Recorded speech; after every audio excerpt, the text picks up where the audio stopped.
Le président américain Donald Trump envoie sans cesse des signaux contradictoires sur les objectifs de la guerre contre l'Iran, rendant difficile de savoir quand il voudra s'arrêter. D'abord, il dit qu'il n'y aura aucun accord avec l'Iran et qu'il attend seulement la capitulation de Téhéran, mais plus tard, il déclare que la capitulation pourrait simplement être un affaiblissement du régime à Téhéran.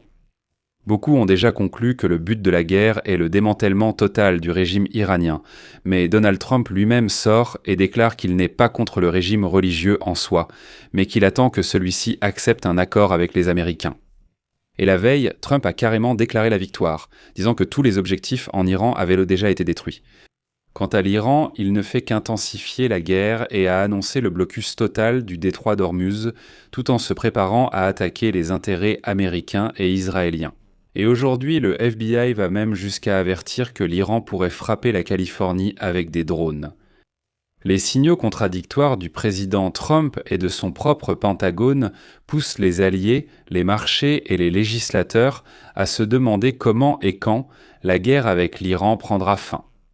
Dans cet épisode, discutons justement des scénarios les plus probables de la fin de la guerre. Je suis Alexei Pichi et voici mon projet personnel Théorie du complot. Ici, justement, nous démystifions les théories du complot et essayons d'analyser des processus géopolitiques complexes en appelant les choses par leur nom. Ainsi, il est évident que chaque semaine sans solution aggrave les problèmes économiques et l'instabilité, augmentant l'importance politique de la situation pour Donald Trump à l'approche des élections de mi-mandat au Congrès américain. Lundi, lors de la réunion annuelle des Républicains, Donald Trump a déclaré que les États-Unis avaient déjà gagné cette guerre, mais, je cite, qu'ils ne l'avaient pas gagnée suffisamment. Cette déclaration est intervenue littéralement quelques heures après qu'il ait lui-même affirmé que la guerre, je cite, était pratiquement terminée. Et après cela, son ministre de la Défense, Pete Hegseth, a déclaré qu'au contraire, le lendemain serait la journée la plus intense de frappe de toute l'histoire. Bref, on peut s'y perdre. Alors discutons des scénarios de fin de la guerre au Moyen-Orient. Des scénarios, je souligne. Alors, premier scénario. Imaginons qu'un accord de cessez-le-feu et sur le programme nucléaire de l'Iran soit conclu. L'arrêt du programme nucléaire iranien était l'un des objectifs clés déclarés de Donald Trump depuis le début de l'opération Fureur épique. Quelques jours avant le début de la guerre, l'Iran et les États-Unis ont mené à Genève 3 séries de négociations nucléaires directes ou indirectes. Mais finalement, les envoyés de Donald Trump ont conclu que Téhéran ne prenait pas l'accord au sérieux. Lundi, Donald Trump a déclaré que dans la reprise des négociations est possible, mais il est déçu par le choix d'un partisan de la ligne dure, Mojtaba, pour que Khamenei devienne le guide suprême après la mort de son père. Auparavant, Trump avait affirmé qu'il n'y aurait plus de négociations. Mais il y a ici une incohérence, car la veille du début des frappes, les médiateurs omanais dans les négociations ont déclaré que l'Iran avait accepté de ne jamais accumuler d'uranium enrichi et avait qualifié la paix d'atteignable.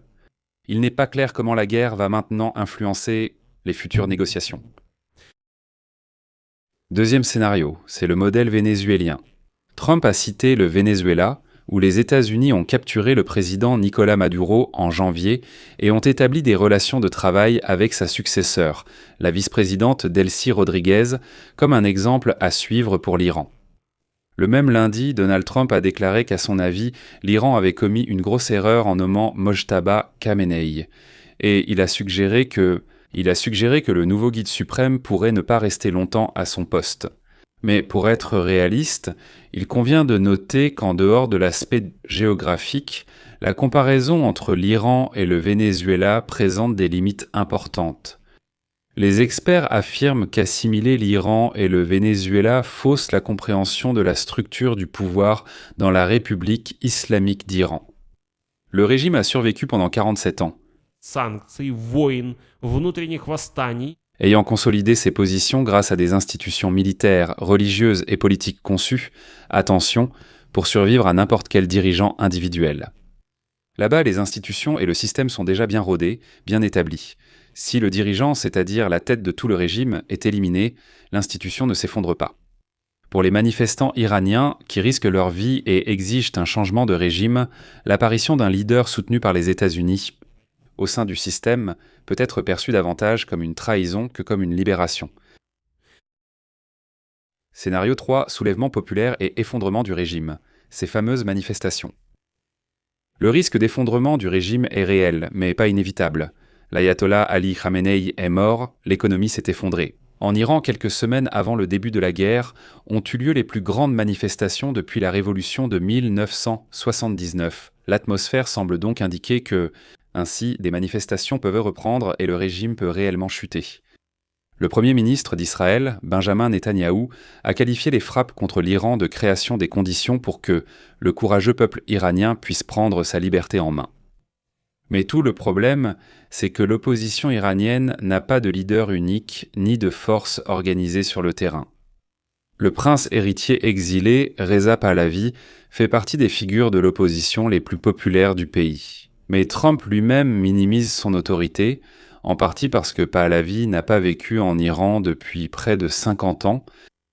Les forces kurdes, soutenues par Israël, pourraient apporter un certain soutien sur le terrain. Mais les risques sont importants, y compris la possibilité qu'une véritable guerre civile éclate en Iran, semblable à celle qui a ravagé la Syrie pendant 10 ans. C'est pourquoi les Kurdes pourraient dire « désolé mais non ».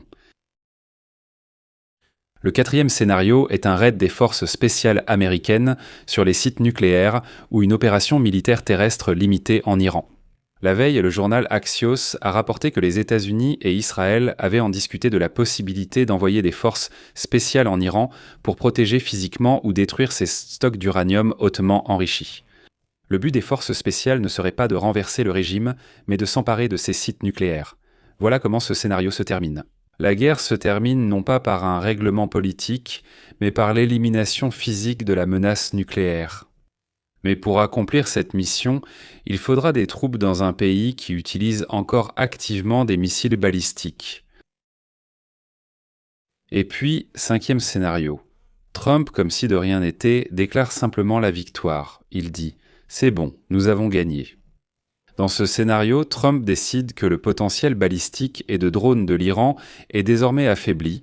Il annonce une victoire historique et, en fait, retire les troupes américaines de la région. Peu importe si la situation politique sous-jacente à Téhéran sera résolue ou non.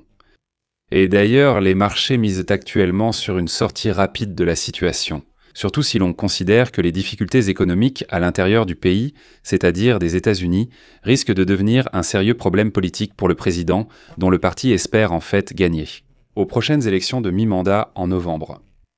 Mais Trump lui-même a averti que permettre à un dirigeant inapproprié d'accéder au pouvoir obligerait les États-Unis à revenir à la guerre dans 5 ans, comme il l'a dit. C'est pourquoi partir tout simplement ne semble plus être une option.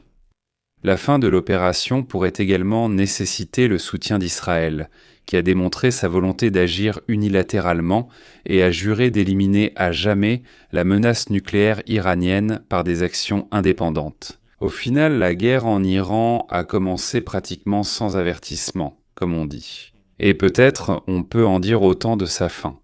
Elle pourrait se terminer selon un scénario totalement inattendu.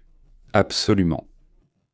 Et c'est précisément pour cela que Trump et son équipe font des déclarations aussi confuses que possible sur les objectifs de cette guerre. Écrivez dans les commentaires, selon vous, quel scénario suivra cette guerre. Je comprends bien que tout cela n'est que des suppositions. Nous ne faisons que réfléchir ensemble. Donc écrivez vos suppositions dans les commentaires sous cette vidéo.